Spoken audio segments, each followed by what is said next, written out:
Hello, welcome to Conversations That Matter. Hey folks, I'm Brittany Butler, and I'm Michelle Treese. and today we have some really good guests with us today, Miss Lisa and Miss Faye. Yes, and I wore my special t-shirt today that says read, write, and the bottom one is revolt, just for these folks. So we hope you enjoy this episode. Oh, goodness. So we're going to ask you folks to introduce yourselves. We'll start with Lisa Black. Who are you? Tell us about you. Hello, I'm Lisa Black. I'm a native Johnson Cityan.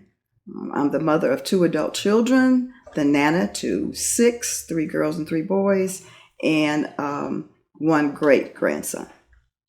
Fine. Okay, and Fay Rutledge, who are you?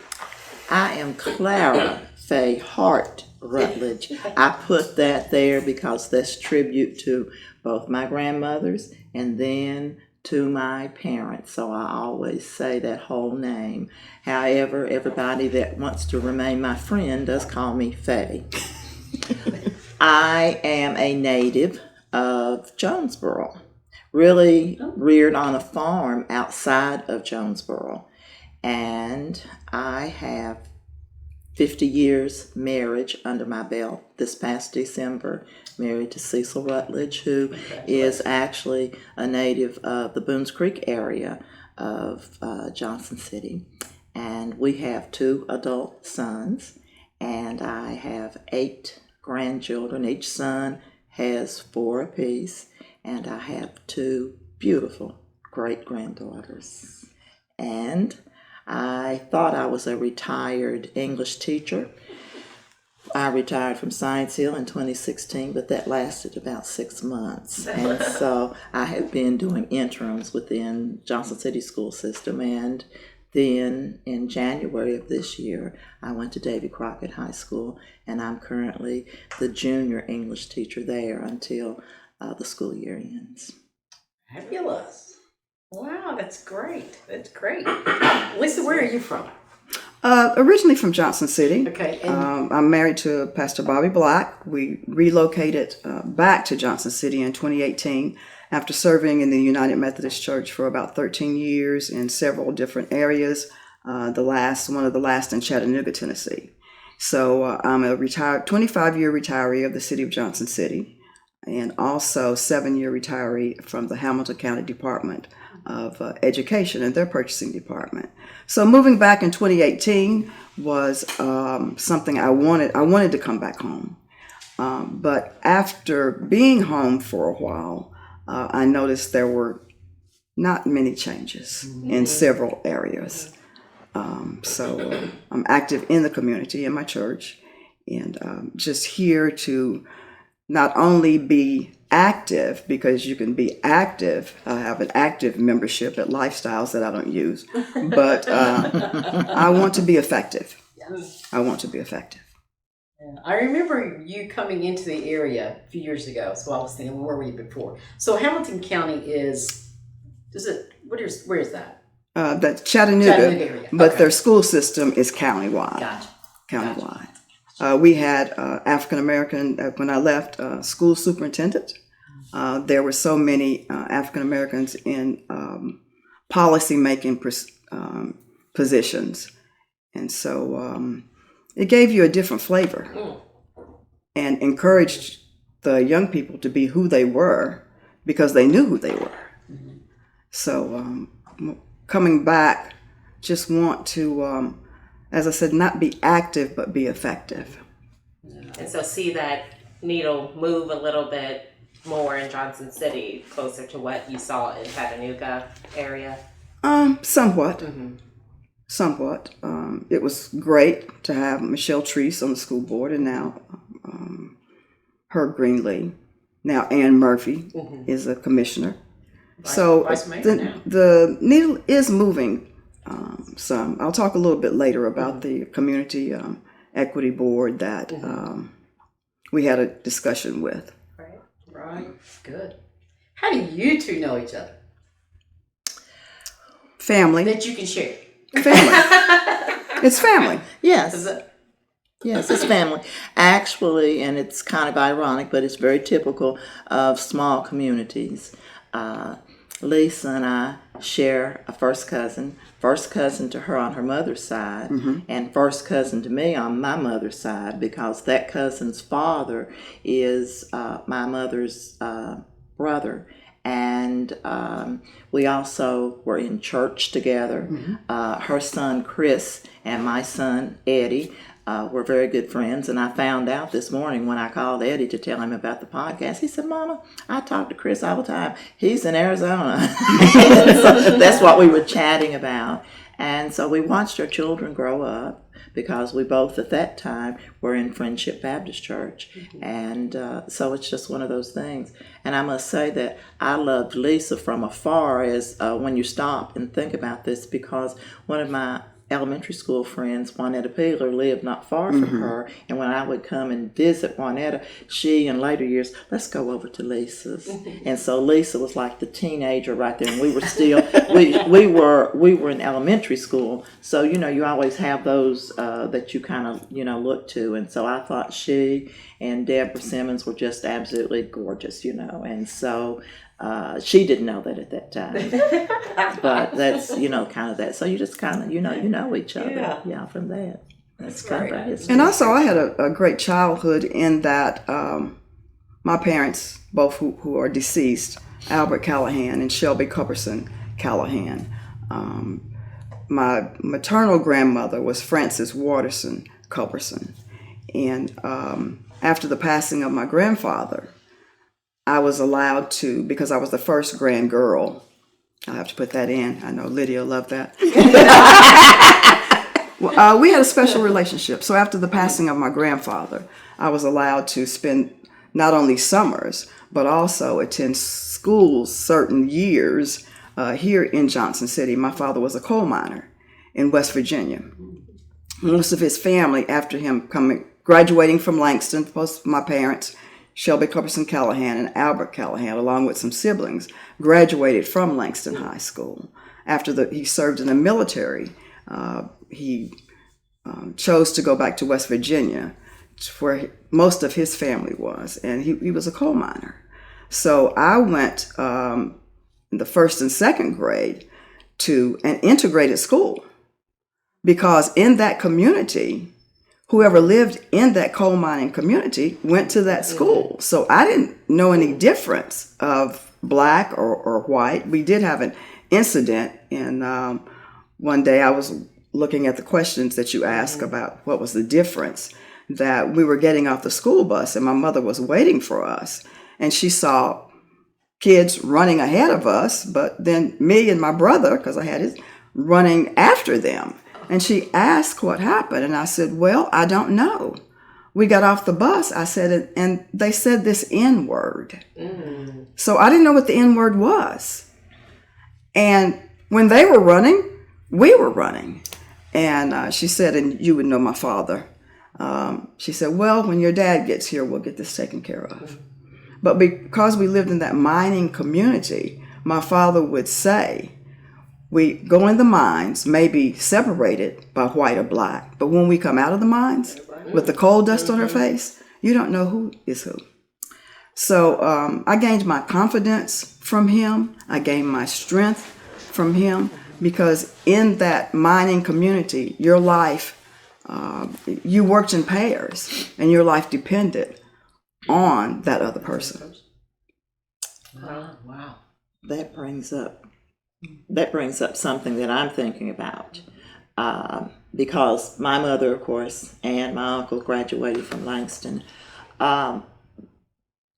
They were farm children, all right? And their origins actually came out of Sulphur Springs. And so, and of course... Now, where is Sulphur Springs? Sulphur Springs is one of the outlying places here. You have Fall Branch, you've got Sulphur Springs, out in Washington County. And so my grandfather, Paul Earl Taylor, and of course his wife, my grandmother, Clara Lou Russell Taylor. Anyway, they lived in what is known as Pleasant Valley. That's a little section that you would find now that's not very far from, I know, the schoolhouse that they, I can't remember what it is, but that's something that the kids often go to in here in Jonesborough in the area to see the old-fashioned schoolhouse. But anyway, they were from Pleasant Valley. And there was no place for black children to go. Okay? Now let me say this. One of the little tiny jokes my Uncle John used to say was one of the neighbors came over and would always talk about him being the prettiest little colored boy she'd ever seen. But the point being that Mr. Deakins, Argel Deakins was his name, he owned the farm that my grandfather worked on. Now let me point out, there was a Taylor farm that was owned, and Kevin McKinney and I, being relatives and heirs of the conservatorship, we did not sell that farm until 1998. We sold it to Dale Ford, who, you know, was one of our representatives here. There's 55 acres there. But anyway, back up. My mother was born in 1923. My grandparents married in December the 27th, 1921. All right? She was a schoolmarm. But in those days, when you got married, you're going to have sex. So therefore, you don't have married. I'm serious. That was one of those eras right there. So what he did, he was working. He was one of the older ones. He was one of 14 children. Mm-hmm. All right. But the males would do the working. So he had worked at a very young age, helping his mother with the other ones because his father had died a few years before. So he farmed himself out to Argel Deakins, who had a larger farm. And so when he and my grandmother married, then they set up housekeeping on that farm.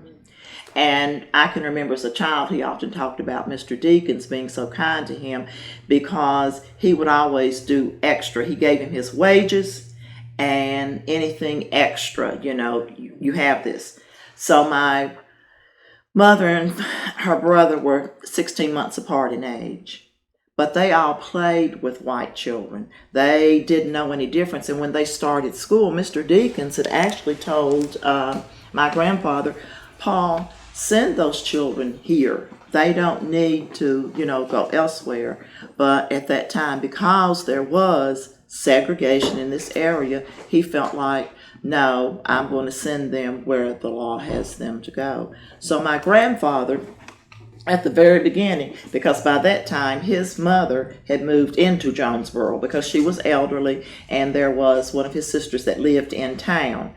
So every Sunday night he brought his children into Jonesborough, which was probably from where they lived maybe about 10 miles. And they stayed with their grandmother.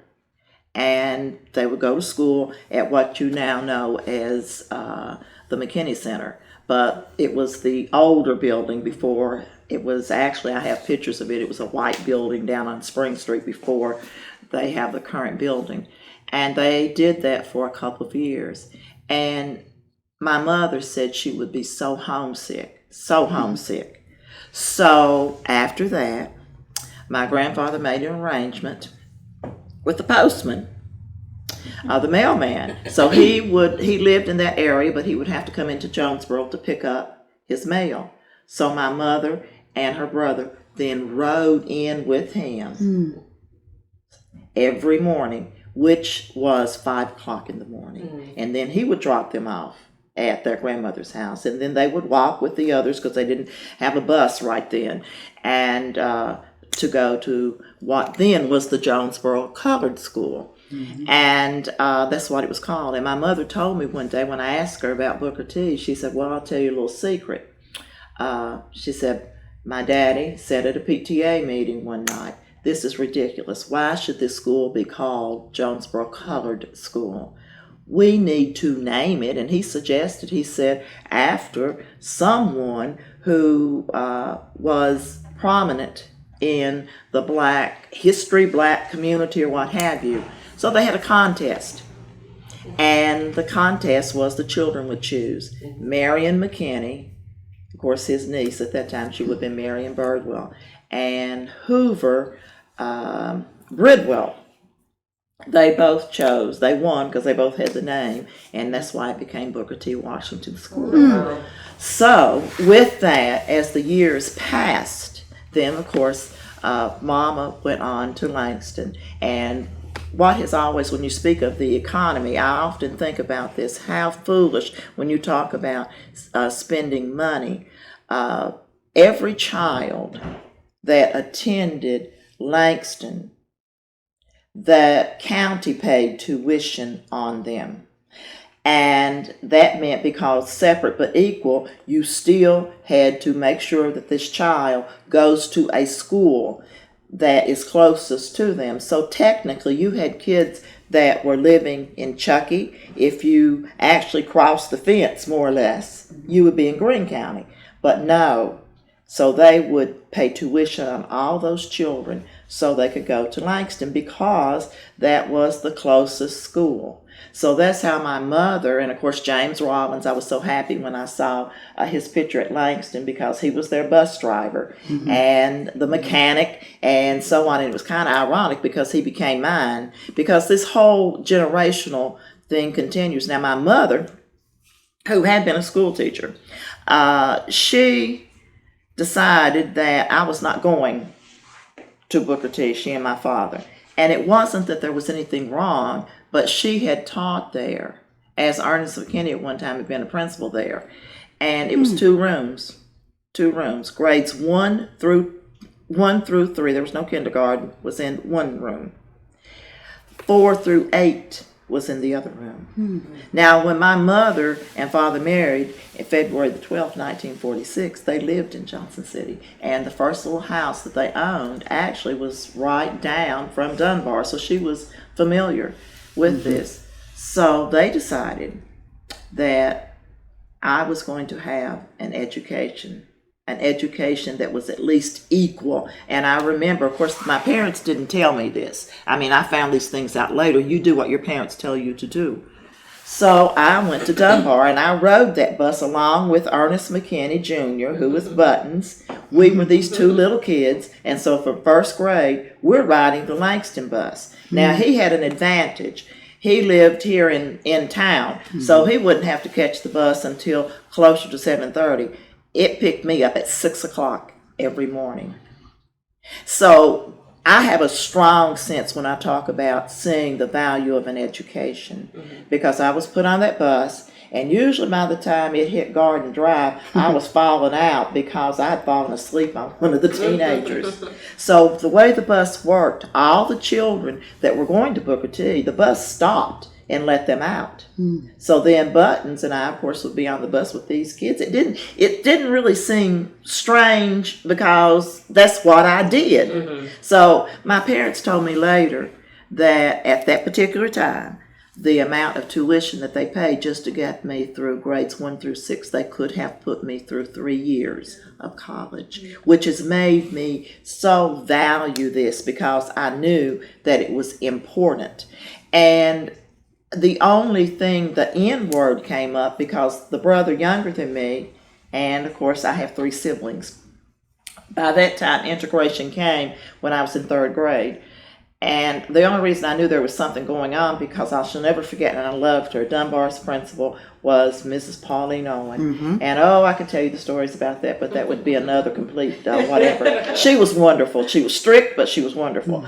But she came through the classroom, and she asked if anybody had any brothers or sisters that were going to start them. Well, I put my hand up because I knew that Artavan was coming. And I told Mama later, I said, well, they asked, and I told them that Artavan was going to start school, and her comment was, he's not coming to Dunbar. And I thought for a minute, well, I wonder why he's not coming to Dunbar, but okay, he's not coming to Dunbar, and I didn't ask. So the way they moved it in, he started with the friends that he was playing with in the neighborhood. So for him, his experience was different. But being on a farm, and it was a large farm, when you had certain seasons. And of course, I can remember in the fall, and tobacco was being done, and my grandfather always hired other hands to come in. They were white, but they were just the different neighbors. Didn't know anything. And I'll never forget, on this particular day, Artavan came running in, and he asked my mother, because I had gotten off the bus at my grandparents' house. And Mom had told me that day and told the bus driver let me off, not at my house. And so anyway, I know they were, because you always fed your help. And so we're all sitting around the table, and they're eating, and Artavan runs. I can see him right now. And he said, "Mama, what's a," with the N word. And I knew what it was. I don't know how I knew what it was. I'll have to think about that for a minute. But anyway, and I can remember the look on the white gentleman's face. All of them were sitting there. And so Mama just replied, "Where did you hear that word?" And he said that someone on the bus, because he was riding the bus with the white children, called him this. And it turned out my grandfather handled it because he knew, but Mom then later hers, well, this is a word that we don't use, and it's really an ignorant word. So when your mother and your father have that whatever, then it's okay, because I had a little reversal while you have me there. Being the complexion that I am, I've got, thank goodness, more color now. But I was so pale, I used to laugh. I love red, and my mother used to laugh, and she'd say, "I would get you something red, and you'd look pink." I don't know why. So the only way I could wear red would be if she had a collar there, around it. Oh, I loved red. But when I got to Dunbar, I could remember my cousin Buttons defending me, and I don't know why at that time, because they kept telling me, some of the kids, "Why is there a little white girl here?" Now, they should have figured out, because previously, the year before, because Mom did not talk about pregnancy, and every year I had asked for a baby sister. I had the two brothers, and I kept asking. Well, I did not know, of course, she was pregnant at the time. And so there were scissors on the table, and they were just calling my name. I had asked, after all, look, I had asked every year at Christmas, "I want a baby sister. I want a baby sister. I want a baby sister." I wasn't getting one. And so those scissors were just there, and she had washed my hair. I had long braids, and there were 4 braids. That's the way she would do it. And then she'd take it down later and, dry and go through this. And I managed to cut all of them off but the one. So, and I didn't cut them off even either. They're like chunks. If you'd see my first grade picture, you see bobby pins right through here. But this one braid that's left, and there's a well, actually, she put a bow on it. But my point being, so they should have figured something was strange then. But that was the first time, and there were a couple of kids that would call me Snowflake. Yeah. And I'm trying to figure out, and Buttons would always defend, "That's my cousin." And so, but you kind of picked up a few little things there. And for me, I honestly felt like when even in my journals, when I go back and look, and even as now as I write, I was between two worlds. It never dawned on me that my cousins that I had that were brown, or they were just my cousins. I mean, that was just them. It didn't. On the other hand, so many of my father's cousins they lighter eyes, blonde hair, but they were my cousins. And so I often have said that my experience right there has been, I became very radical, because I felt like that I had to almost defend myself. I am black. I am proud. And in this 50 years of marriage, in the early years, my husband and I were denied motel accommodations when I was in 1974 in the state of Indiana. I was very much pregnant with my second child, and I was tired. And we pulled into a smaller hotel, and I'll never forget that. They informed my husband that they did not rent to people like us. And I can't, since we're on a podcast, tell you the response my husband gave, but it turned out it wasn't not only that he was black, they thought that we were an interracial couple. Mm-hmm. And so, I mean, so there are things there that I have learned to work with, but I can remember even in high school, everybody else, "Say it loud, I'm black and I'm proud." And somebody invariably would say, "Well, you're really not black." And so that gives you some other issues there that I did not realize that I was carrying as much with me. And I find that, still a portion now. My oldest son, when he started school at Westview, because we didn't move to Johnson City until 1985, so we still lived out in the country. And I'll never forget that particular day, Jean came in, and I had gone to his school earlier that day. That's exactly what it was, to drop something off. He was in kindergarten. And but his father had been the one to register him for kindergarten. And of course, my husband is a brown-skinned man. And Gene came home that day, and he said, Mom, and I remember I said, yeah, how's your day? He said, do you know what Lacey said to me today? And I said, what's that? He said, he told me, I didn't know your mother was white. Mm-hmm. And I'm like, So I said, well, Jane, what did you say? He said, I told him you looked like you always did to me. And I thought, perfect answer. Once again, we teach children these things, just as what Lisa was sharing about her father, and the minds. We teach these kids these things. And I think that is so very, very sad. Yeah. Now, Lisa, what was your upbringing like? You said so during your school time, you would be in Johnson City? I went to Dunbar also. Okay. Went to Dunbar also, and Pauline Owens was the principal there. Miss Mildred Goings was music. the pianist. And then went to Langston in the 7th and 8th grades. And that was the experience of a lifetime, because that's where you wanted to be. As I said in the interview earlier, it was daunting. Going up the steps, you saw all the trophies and everything, but it was the camaraderie, and it was community. It was community, because you were there not only representing yourself, but representing your family, because at times they might call me Culberson or they might call me Callahan. It was just according, to the person having a personal experience with my father or my mother. The day that we were told by Superintendent Howard McCorkle that Langston would close, there was just a snippet of an announcement that came over the intercom and said, please return or go to the auditorium. And it was there where his explanation, really it was an explanation, that he said that Langston would be closed. And it was devastating, because you wanted to wear that gold and blue. Oh, yes. Your entire high school lifetime. But in that, most of the black students, because of where the property line was drawn, where we lived in our community, and it was Boone Street, 8th Avenue, Chihuahua Avenue. It was about 10 of us that went to North Junior High, where I think Asbury is now. The majority of black students was sent to South. Yes. So again, it wasn't just desegregation, but again, we were separated according to community. So that's two types of separation. Yes. And there was more negative energy, it seemed, at South. And that's where Muncie Memorial United Methodist Church is now. That was South Junior High.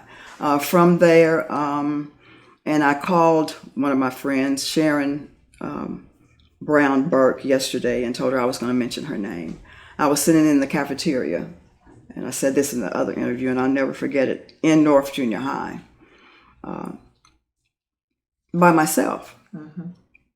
Because we were there, but it was not our school. And that was made known, not so much negatively, but if you're sitting in a classroom that you're used to sitting in a classroom with your peers, with people that look like you, or your instructors are going to give you the information you need to pass that class. And now you're thrown into a situation whereas you're just there by yourself. And Sharon Brown Burke, and the late Betsy Street came to my aid. and saw me sitting there. I don't know them. Are they black folks, white folks? White girls. Wow. Yeah. I'd love to have a conversation with you and Sharon. I think Yeah. that would be great. With that. And Sharon, I told her that I was going to name her, and it was Betsy Thomas Street. And Betsy Thomas, their family was very well to do, as was Sharon Brown. And Sharon's, we reconnected a couple of years ago, right before the pandemic got really, because it was the 50th reunion of Science Hill High School. I graduated Science Hill in 1969. And most of us chose not to go. It was what needed to be done, but there wasn't enough conversation, as these conversations that matter, to ready us for that transition. Yes. But because of my family ties, because of the community ties, and where I lived on Boone Street, was very, don't want to say prestigious, but I had, there was a black doctor, Dr. James Johnson. Yes. There was Coach Chrisman, Yes. who was the coach at Langston. There was Rose Carson, who was the principal at Langston. And then you had other people in the community that was actually, I remember seeing the cars roll up in the morning to pick up the help, Right. the black women. That were in charge of households all over the city, and for them to come back. My grandfather worked at the train station downtown, but in the evenings, when the Gumps, you know where Gump Edition is now, that was the Gumps. He served parties there at night. So they were servants, they were help, but they were also very, very proud people. Yes. And that's what makes me so proud, because I actually witnessed it, but I saw them overcome. On Sundays, there might be several churches. There were Friendship, there was Thankful, there was St. Paul AME. And within that community, because I think one of the questions was, what was the difference in your family and the community? They might have had positions, but in the evenings when the kids came out to play, when the women sat on the porches or the men sat and talked, we were people. And we were proud people to be who we were and who we are now. And what kind of response did you get from teachers? That was it more At North Junior High, I would say kind of matter of fact. You know, you're here. We know you're here. Was there any extra? I would say Miss Beeson, I think, was there. She was an extra teacher. At Science Hill, my favorite teacher was Carol Transu. Oh, okay. I talked with her. And had the opportunity at Muncie Memorial United Methodist Church one morning, because my husband was preaching there at the Melting Pot, and she was there. And I stood, and I almost cried. Because I said to her, you saw me. You saw us. Even then, Even then. we talk about we need to be seen today, 2023. Yes. Even then, Carol Transu saw me, and she saw us. And I was grateful before her passing to get to stand before a congregation of white people and let them know who she was. And I think that's what's so important now. Social media has taken all of this division to a higher plane. Right. It's not just what you look like or what your race is, what you wear, but it's body type. Yes. It's all of these things.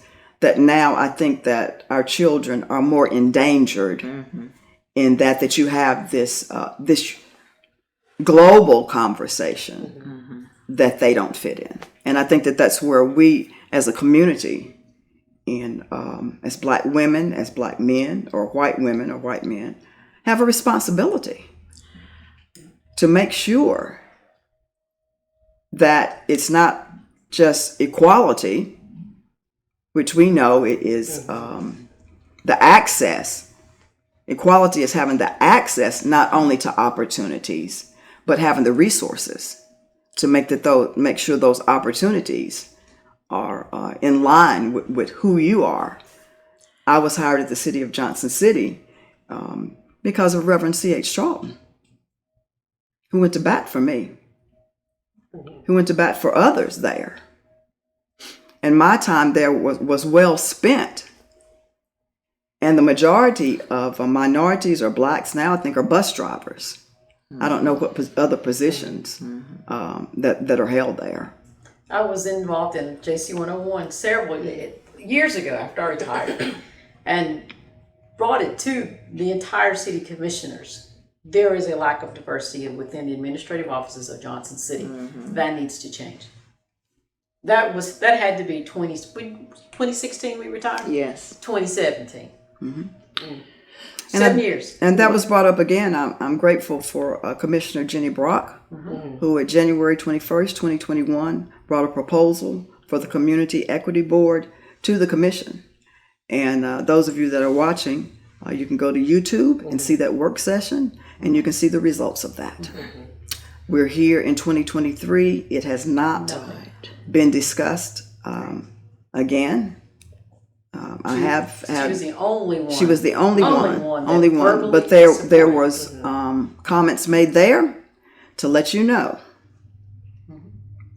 It was. And now I'm not on school board, so hey. It said, Yeah. I clearly remember someone saying, "Oh, this looks like heterosexual white men need not apply." Exactly. Mr. Exactly. You know who you are. I won't be that mean. Exactly. I think one of the things that she is bringing up right there when I back up, because see, I didn't get to go to Langston. I was devastated because, as she said, you wanted to. I'd been through my mother's scrapbook. The year that I was queen of Dunbar, it was hilarious because the same person that was queen of Langston was also from Jonesborough. So there's this little joke that the Jonesborough girls were taking over. But the point being, I can remember the parades. I can remember one year I got to be in the Langston parade, and you looked at, this was what you looked forward to. I can remember as a child when they had their senior class play. It was a big thing. Everyone went. And the churches, even in Jonesborough. Now, we were the Christian church, which was there was not another Christian church. There was West Main Street in Johnson City, which the first Black Board member was Miss Bessie Williams, who had been a teacher at Langston. That was before Reverend Charlton. But Langston also was home. Yes. That you were nurtured there. Yes. You realized there were high expectations. Yes. And we've heard that. Yes. You know, it's one thing so I was born in first grade 65, I think, in Morristown. I do not recall one issue. Now, I could have been clueless, but I do not recall. My mom has never shared it, and I wish I'd asked her. But it wasn't until I got involved with the lead 4 or 5 years ago that I realized in school, high school, we learned about integration, and you're like, oh, well, finally, this is a great thing. I'm glad we're able to do this. Right. But it wasn't until 4 or 5 years ago that I hear, just like you said, it might have been integration. It was. But Black kids lost out. Yes. And I've said this Black kids lost out. I have said this all along because you were taught. Langston was going to be the epitome. So we were being taught what was going to be expected of us when we got to Langston. Exactly. This was the model. Pauline Owen dressed beautifully. Yes. Mrs. Owens, all my teachers. My mother was an interim there 2 different times, and as a matter of fact, I was in her 6th grade class. That's another story. But anyway, my point is, and you dressed. We dressed for chapel every Thursday. Yes. And you wore your very best. And it wasn't that someone told you, it was just that this is what you do.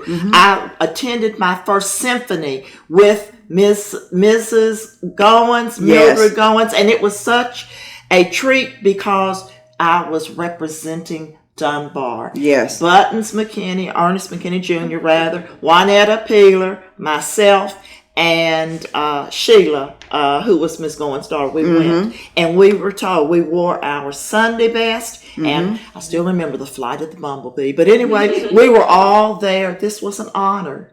I learned how, now my mother, yes, and through the church that I was going to tell you with Miss Williams, and then here we had certain things, but you learned not only how to be a lady, how to dress. I mean, they were doing things for us before you were even talking about debutantes. I mean, you knew how to behave at a tea. Yeah. You knew all of these types of things, and you learned your history. Then when I was in school, it was National Negro History Month, and I can tell it was a week. Then later, of course, it becomes Black History Month. But you knew all the words to the National Black Anthem.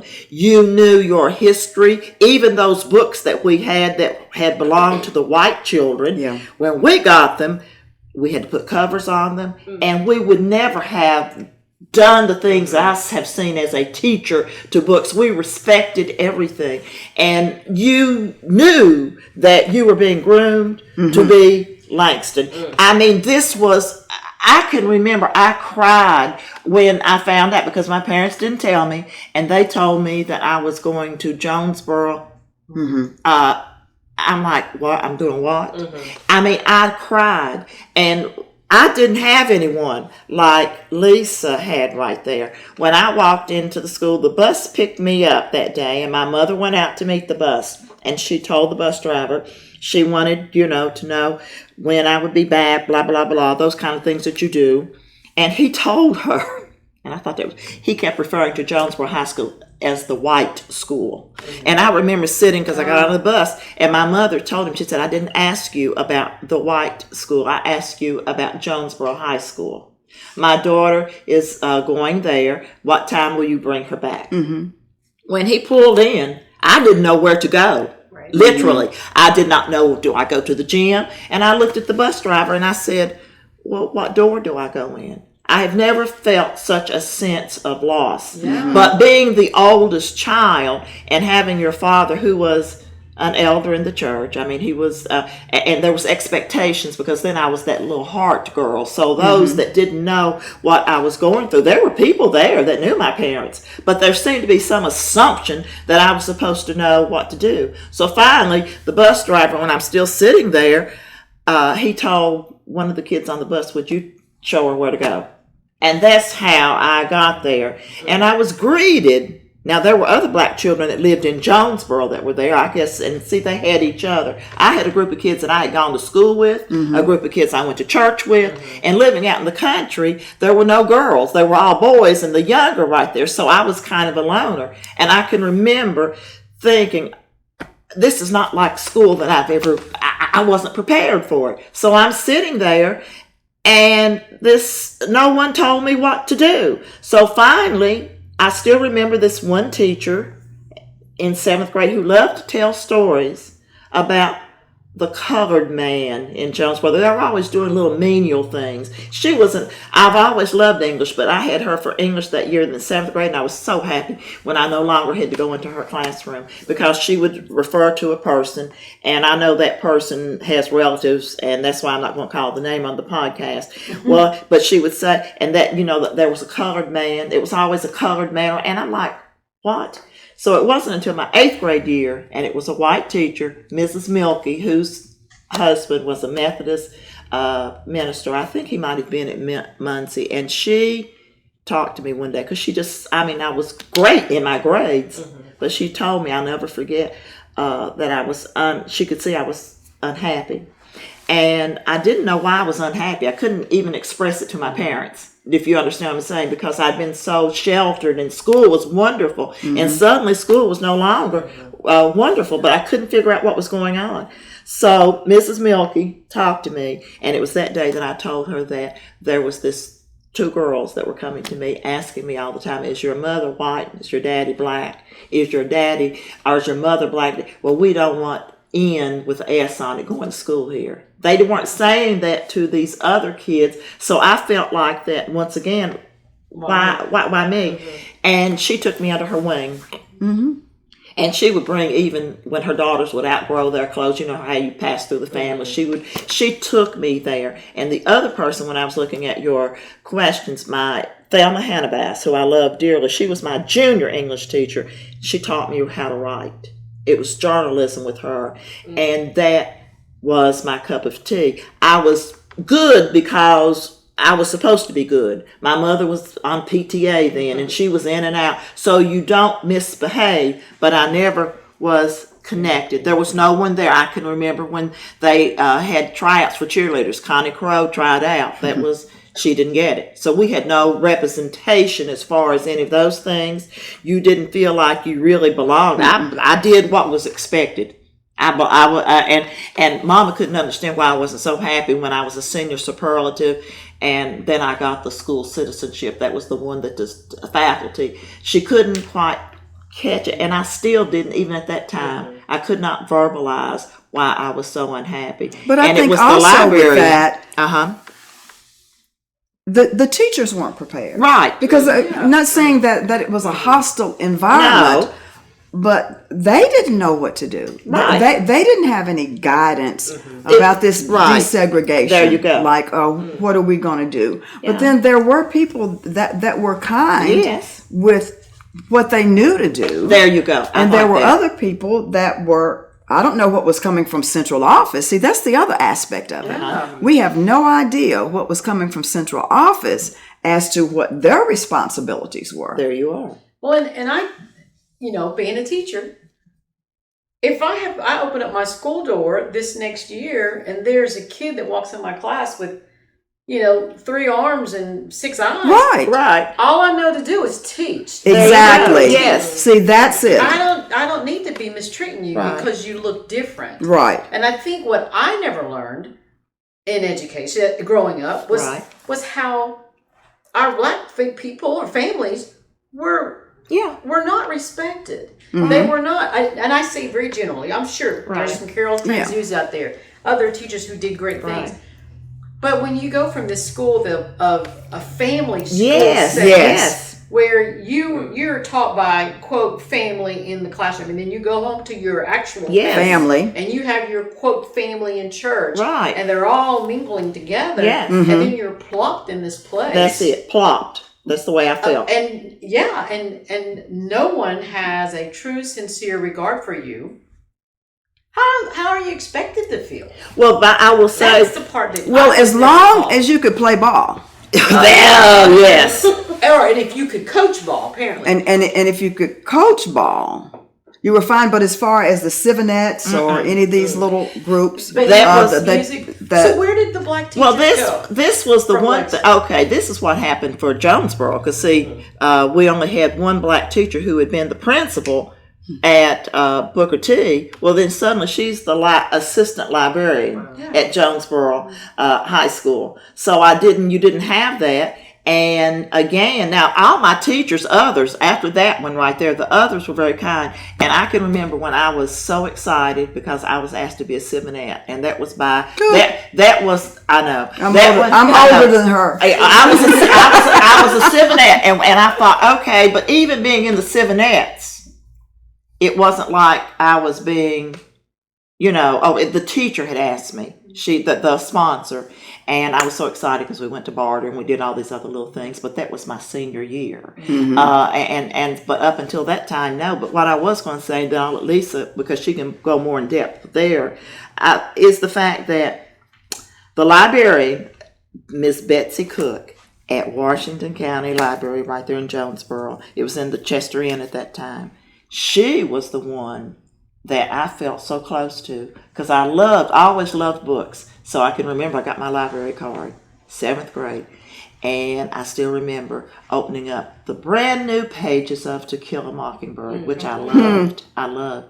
Well, I would always go after school, and I was, I know, but it was a brand new book, brand new book. I could smell the pages, is what I'm saying.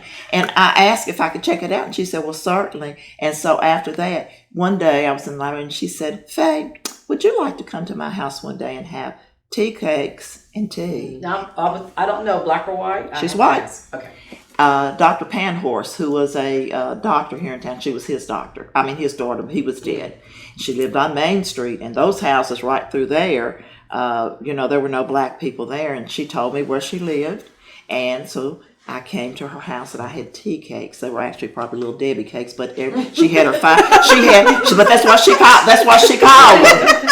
When I think about it now, but it was wonderful. She put out her best china, and we sat in her parlor, and we talked. And she would tell me now, how did you feel about this book?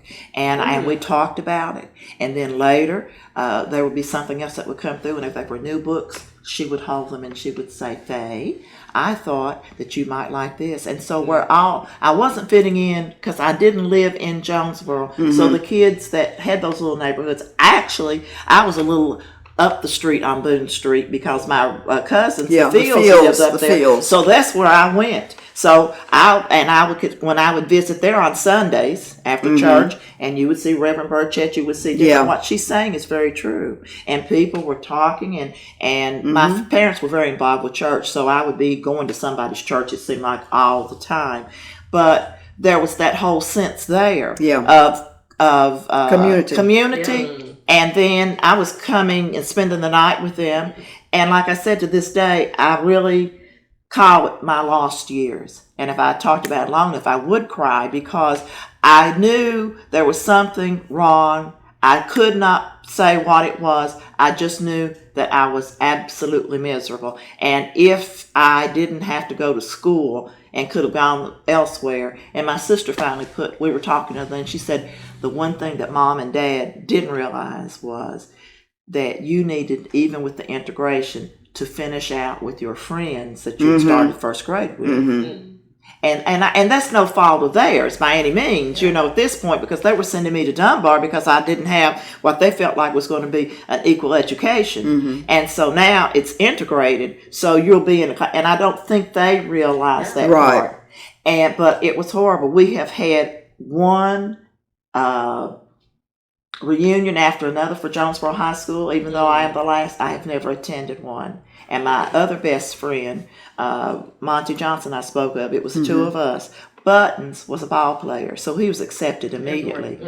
So that's what I'm saying. And so his story would be, I think he may have even come back, from Nashville to go to, but when they would call and ask me, I would be kind to the people that would say this, and I'd always give them some kind of whatever polite excuse, but I had no intention of going. And even now, I would sit down and have a conversation. Well, I went to our 25th. I think that several of us that were community binded together and said, hey, we'll go. We'll see what this is about. And people were kind. And I'm not saying that kindness, people were overtly negative. But if you're white and this is where you've grown up, that's what you're going to be. Right. Yeah. And you were asking about the teachers. Rose Carson did get to go to Science Hill. But she was a principal. Coach Chrisman and Ernest McKinney, because I had typing with Ernest McKinney. Where Charles now, Douglas if you will go back to, because during the dedication of the Langston building, Callie Red was very... She gave you the information about how she was treated at North. Right. How she was treated at North. And we're having these conversations now, and it's not to cause harm to anyone or to point fingers. It's just that this is where we're being, but as I said in our meeting, Sky, where are we going now? Yes. I mean, after this I'm 71 years old. I'll be 72 next month. Where are we going? I came back because this is home for me. This is community for me. I've had friends, like you said, we've grown up all of our lives and have several, as we call our sisterhood, meet and greet or whatever. But, and they're having the listening circles, and I understand that. But how long are we going to listen? There you go. How long are we going to talk? Action. I agree. And until we decide what's next. Yes. And do we go back to the community equity board to see where that is? And that wasn't to eliminate anyone. Well, It was for a board to say, if we have 5 of us on the board to say, hey, this happened, or we see that there's a narrative here, could we, because if you look at the boards and they're listed in Johnson City. You have a couple people on the arts board or There's a golf one. or something else. Golf board gets attention. Or But golf right. board. And that's fine. We need representation, but we need representation whereas it's going to be effective. Yes, Right. yes. And it could even serve as a point of education because I was at the Langston dedication. Yes. And it was wonderful. It was Yes, like it a was awesome. fashion show. Everyone was dressed up. Yes. And Yes. I was in a Yes, it sweater. was wonderful. And Yes. I was so embarrassed because I did not know. And I was just like,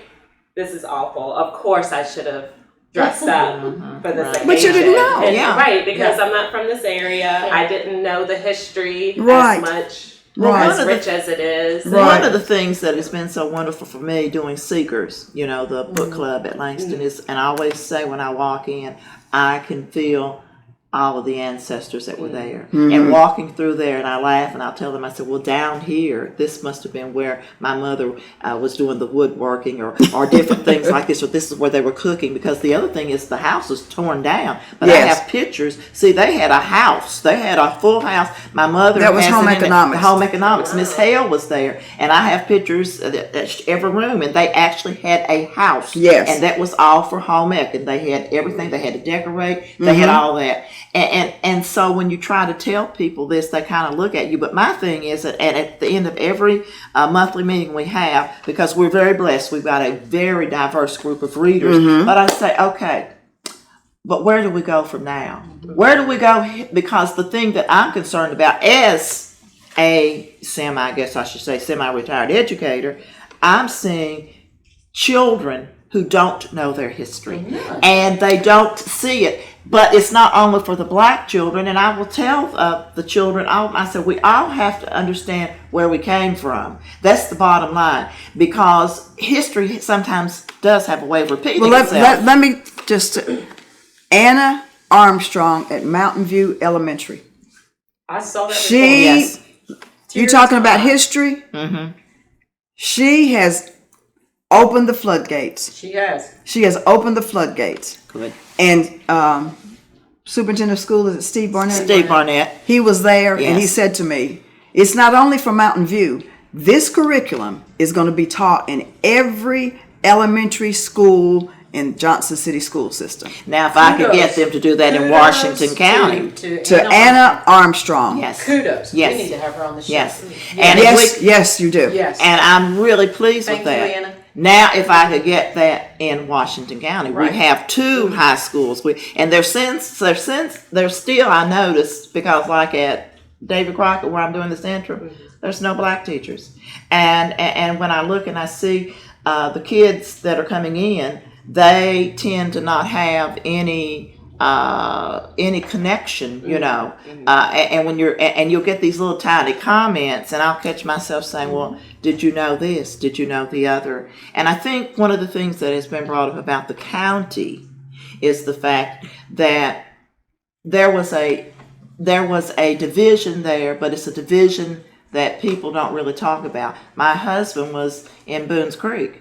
But guess what? Where my parents were paying tuition, the county paid tuition on him and his family. There used to be a bus. It wasn't a school bus. It was like a Trailways bus kind that picked them up every morning and brought them to Dunbar and to Langston because that was the closest. Well, he has a connection because he, unlike me, even with his white friends, he was growing up with them. So when integration came, he was in 9th grade. So for his 10th grade, he lived with the Kefauver family. His parents moved to Jonesborough, but he didn't want to leave, so he actually lived in the family of the Kefauvers, and graduated from Boones Creek, 1968. But we also have to realize history for us is different. Yes. For history, we're saying they need to know their history, but before that, they need to know who they are. Yes, and that comes from Yes. history. But are we passing that on to the educators But- when We don't even know. I took my first Black History class, folks, 5 years ago. Right. I am 63. Right. Will be 63.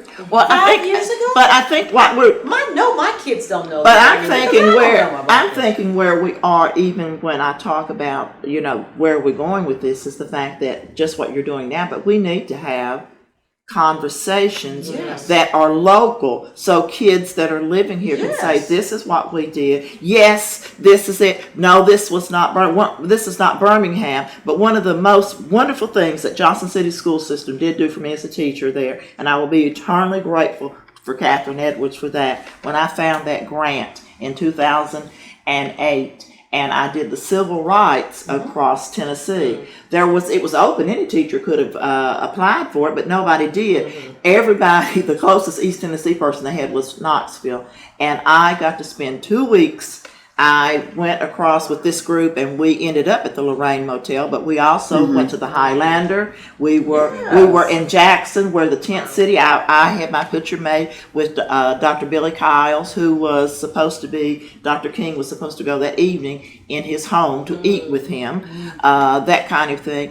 And that, as I keep telling people, we have a history not only locally with us, but we have a history even when they start talking about history in Tennessee, because there were two movements going at the same time. And I really went through this. Dr. Fleming, Cynthia Fleming, was a Black history professor at UT, Knoxville. And she's the one that taught this. And she went across with us. And there was so much, and I still have the books. Now, I will say, when I came back, I sent a note to one of the principals. We'll leave that there. And they weren't interested. And I say that. I said, this would be so great to incorporate. And then later, a friend of mine actually had papers that he had gotten from an estate sale. And he called me and he said, "You've got to see this." A white gentleman, Alan Howell, who used to be with Dixie Barbecue, may he rest in peace. He was always doing this, and he said, "I have these papers. I'll make copies for you. I won't let you have them." But it was showing in Bristol where they had sold slaves and how the slave, and it really upset him. He said, "I'm looking at this woman and her child being sold for $9. I'm looking at this man, $14. And I took that. And the principal said, "I don't think the children are ready for that." Is the school system prepared? And also, now you have teacher rights of children. Yes. It's so complex. Yes. It's not just, hey, we're going to go out here, just like when the team knelt. Right. At ETSU, that's where the Community Equity Board that really came out of that, and the unrest. Yes. For the young people. Yes. So I think that for me, it's the conversation with those young people, from those of us. If this is the other thing, if they're interested. Yes. Well, and I think it needs to be out there. Kids Yes. need to know their history. They need to know the whole total history. And when I don't want my kids learning your whitewashed history. Well, that's the But if thing. you really want it, you will make it happen, and Yes. you will do it the proper way. Right. Yes. If you don't want to waste your time on it, you're not going to waste your There time. you go. Yeah. So call it what it is. Well, one Yeah. of the things that I'm doing right now, the teacher whose place that I'm in, I'm teaching two classes of junior English, but one class, the Holocaust. And that was there, which is great. Yes. A lot of, and I'm enjoying that. But in my mind, the whole time I'm thinking, okay, we have a Holocaust, and I started looking at other electives that are around. But I wanted to say, but why isn't there then something that is focusing then on Black history? And Hispanic history. Hispanic. Anybody And I keep else. saying this because, and I told one teacher one day I was just talking, I said, well, 4 of my grandchildren are Black Hispanics. I said, they are Black Hispanics. And I laughed and I said, and the younger one will tell you, I'm a Black Hispanic because his point was he was watching the news when so much unrest happened. And that's my Eddie's son, and he is very, very bright. So he will sit down and watch the news. And from the time he was 7, and I'm telling you, when the police pulled me over, he was in the car with me. He was 7 years old at that time, and he kept screaming, "Put your hands up, dear! Put your hands up!" And I kept saying, "Malik, it's okay." He didn't live here, but he was visiting, and he said, "No, put your hands up." And finally, when I pulled over, I knew why they pulled me over, because Cecil had told me before he left town. He said, "Your tags are expired. You need to go by." So I knew what it was, and I was on my way to do that. So, I mean, he was hysterical. And it turned out that the police officer had gone to school with Eddie. And I'm up here, and he said, "Ms. Rutledge?" Because that's the only way I could get him to be still back there. And I said, "We got a little problem here." And he said, "Well," I said, "Well, you know as well as I do what's going on in the news. And all he saw is your light, and he thinks you're going to shoot somebody." But I said, I told him, I said, "But that's sad. Can't put my hands down." And that's what I told him. And he said, "Well, whose child?" I said, "This is Eddie." Well, he put his head in, and he was trying to tell him. He said, "Well, Malik," he said, "I used to spend the night with your grandson." And I said, "That's wrong. I'm dear, and Cecil's pops. He has no idea when you say there." And so he said, "Well, with your dear and your pops." Do you think that helped Malik? No. I said, "That's not working. We're going to have to go somewhere else." So then he stuck. He said, "Okay, Malik, if you'll trust me, put your hands down. I'm not going to shoot you or your deer." And that's how over this, but then it really hurt me, because I thought, oh my gosh, what again? He is seeing things, and how many other children, would see this? And he was 7. Before there's a movement, it has to start at the house. That's exactly right. You can't say, okay, the school system needs to do this. Yes, there is a place for that. Yes. But it's getting the parents involved. Exactly. And my thing is, you don't have to.